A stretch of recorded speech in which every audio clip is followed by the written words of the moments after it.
खासदार सुप्रिया सुळे यांनी अजित पवारांच्या कारखान्याला भेट दिली। बारामतीतील सोमेश्वर कारखान्याला अचानक त्यांनी भेट दिली आहे।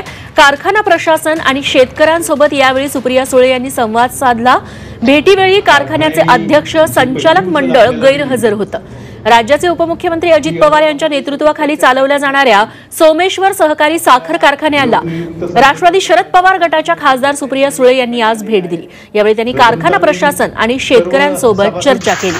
साखर कारखान्याकडून गाळप होणाऱ्या ऊसाला प्रति टनाला पहिली उचल 2800 रुपये जाहीर करण्यात आली आहे। मात्र यावरून ऊस उत्पादक शेतकऱ्यांमध्ये नाराजी आहे। याच पार्श्वभूमीवर सुप्रिया सुळेंनी ही भेट दिली। मात्र यावेळी कारखान्याचे अध्यक्ष आणि संचालक मंडळ उपस्थित नव्हतं, त्यामुळे कारखाना प्रशासनाकडून वेळ घेऊन पुन्हा भेटीला येणार असल्याचं सुप्रिया सुळेंनी सांगितलं। या ठिकाणी आलेले आहेत।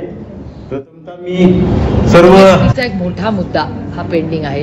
त्याच्यानंतर साखर एक्सपोर्ट व्हावी अशी अनेक दिवसांची मागणी आहे। त्याच्यावर कांदा एक्सपोर्ट करू नका म्हणून शेतकरी मागणी करतात की कांदा एक्सपोर्ट करू नका, त्याचा एक्सपोर्ट होतो।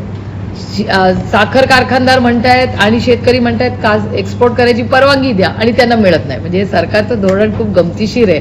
जो मागत नाही त्याला मिळतंय आणि जो मागतोय त्याला मिळत नाहीये।